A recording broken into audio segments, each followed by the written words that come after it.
Good day. So for today's discussion, we are going to talk about 7 must-knows in enriching classrooms through technology integration. So these 7 must-knows are originally created by me, and this activity was given to us by our professor in our subject, EDSA 325, Technology in Teaching and Learning. Now, these 7 must-knows, these are the things that we must put importance to when it comes to what we are doing inside the classroom, especially when we integrate technology. So as you know, traditionally, the term classroom conjures up images of a teacher standing in front of a blackboard, lecturing pupils while they sit in rows across from him or her. Now, in light of the rise of technology and the 21st century learning methods, it is currently confronting a radical shift. Okay? So now, welcome to a new era of educational alternatives. For the first must-know tip, use technologies that can be a preparation for the future. Alright, so the technology is constantly changing, is going to have an impact on our learners' lives that we have no idea how to prepare them for. Students who are able to enter into these tech-oriented occupations without requiring extensive tool training will have a significant edge in the workforce of the future. In the classroom, learners can find a true interest in engineering, coding, and other STEM fields thanks to the usage of technology. Alright, so when we integrate technology inside of the classroom, as we all know, technology is flourishing. Technology, every year there is a new one. We will be introduced into a more advanced technology. Now we have to prepare our students by, of course, using the basics first, and then we will be assisting them in using a certain technology. And with that, we will be able to prepare them for the more advanced technology that they will be encountering in their future. Discussion. Must-know tip number 2, technology can give students an opportunity to work collaboratively with other learners. So through technology, there are a number of great ways to help children learn, find new interests, and foster a love for school. Smart integration and additional administration may be required, but the payoff is well worth it. Okay, so technology, as we all know it, parang kakambal siya ng entertainment. So, ang mga estudyante, madali silang mawala sa focus, especially now that we are in online class. Students may tend to open another tab wherein they will be opening their social media accounts, watch on movies, YouTube, and so on and so forth. So with this, we have to use the technology that is right for your students. Now, if we choose, for example, we can use Jamboard.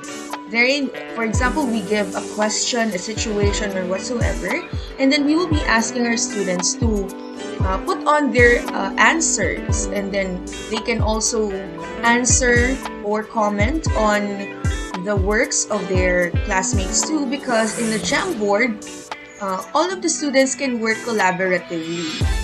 Even though we are far away from each other and we are only meeting online, well then we can do collaborative works which are also engaging when it comes to integrating technology. Okay, discussion. Must-know tip number 3. Okay, instead of forbidding learners in their excessive use of gadgets and the internet, why not teach them fun and interactive ways in learning through technology?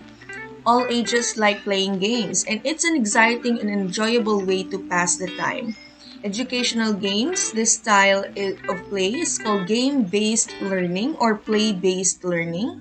Well, playing well-designed digital and non-digital games may help students develop language, critical thinking, and problem-solving skills in a fun way. As I have mentioned earlier, students tend to open tabs. They can be distracted easily.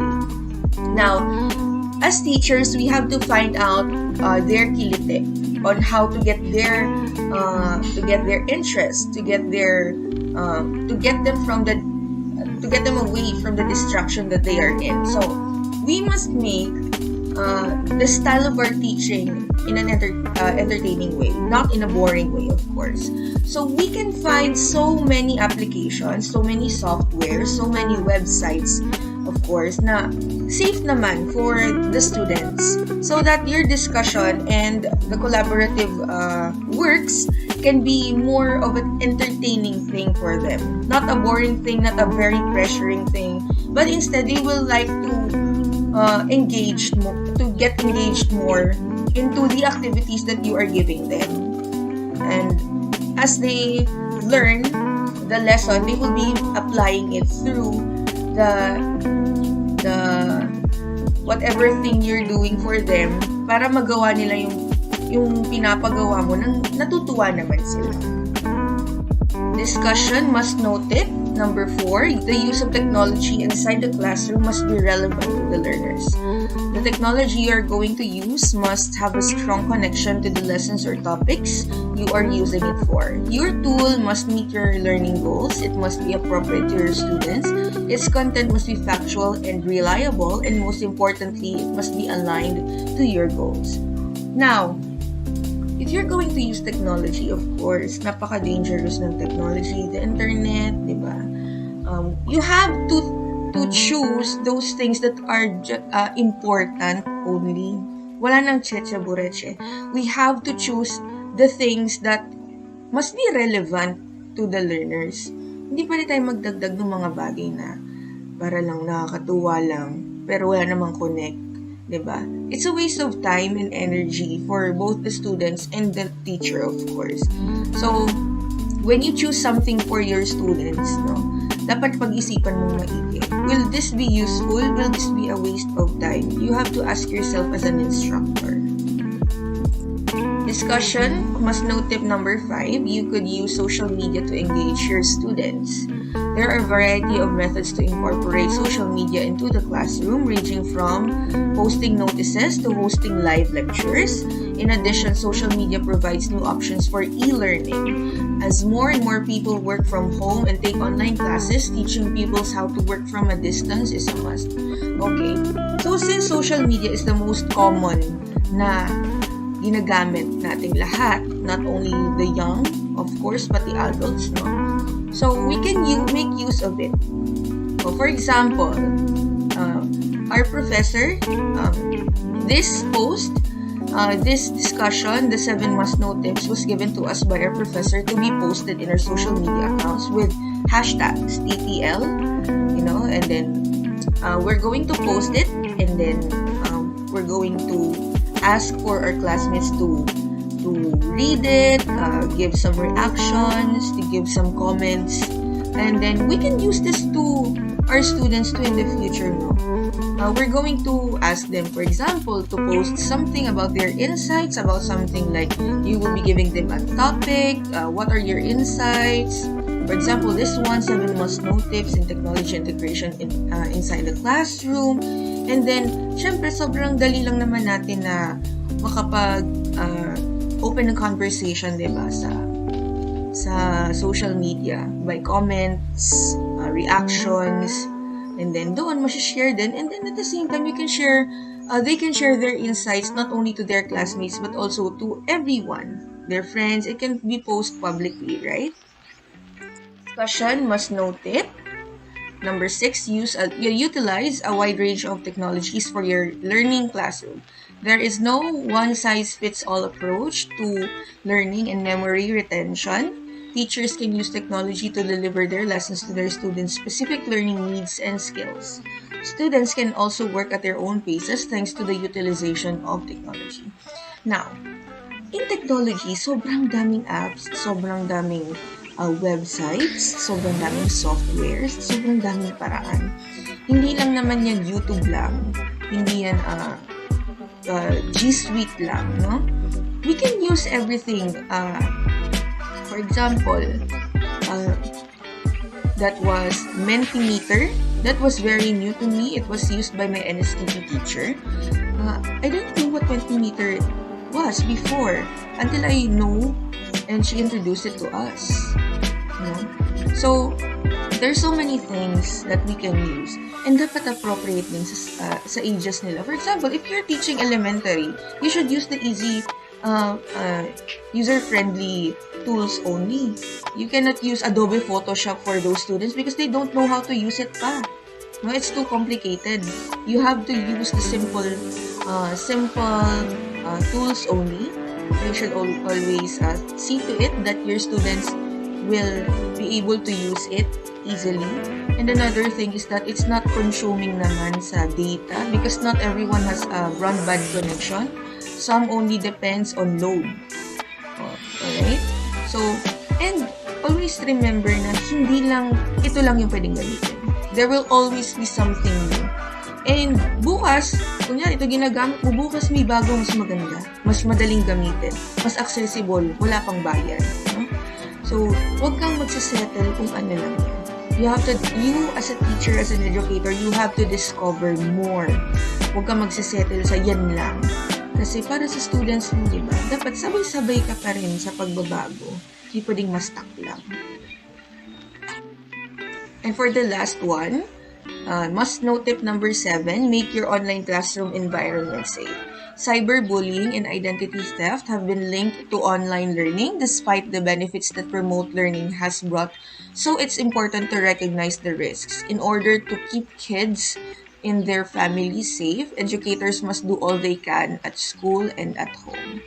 Okay, so nowadays, usong-uso ang cyberbullying. Bakit? Nasa online na tayo palagi, hindi ba? And another thing, para maiwasan naman yung mga ganun, isa pa, give them yung mga sites na safe. No? Yung from viruses, hindi lang yan. Syempre. Okay. For example, you have given them a link, tapos pag pinindot ng pinindot, diba? Common thing, mag-redirect yung tab. May open na another tab, and then you will be seeing either advertisements or ladies with big boobs. Sometimes cartoons with big boobs. So, pwede ba yun sa mga bata? Of course not. No? You cannot use that kind of links or references for your students kasi hindi maganda yun. Diba? What if pinindot ng pinindot na curious yung student ko, pinindot ng pinindot? Diba? Kaya hindi safe sa mga bata. You have to choose wisely. Yung mga ibibigay nyong references, yung gagamitin yung websites, no? For your students yan. Kasi hindi maganda yun na yung professor, ay si ma'am nagbigay ng ganitong link, nakakita ko ng ganito doon. Pindutin mo din. Ayun yung maibibigay na information ng student mo sa other students niya. Diba? Kasi gano'n na lang kadali yung communication. I-chat niya lang, i-screenshot niya. And the student will be sending it to his or her classmates too. Nakahawa pa siya. Alright? So always remember these 7 must-knows on how to use technology in classrooms and are just guides. No? When it comes to using technology in the classroom, the options are endless. Technology gives students the easy-to-access information, quicker learning, and engaging chances to practice what they learn. Now, it helps students to study a set of concepts and increase their comprehension of challenging issues through the use of technology inside and beyond the classroom.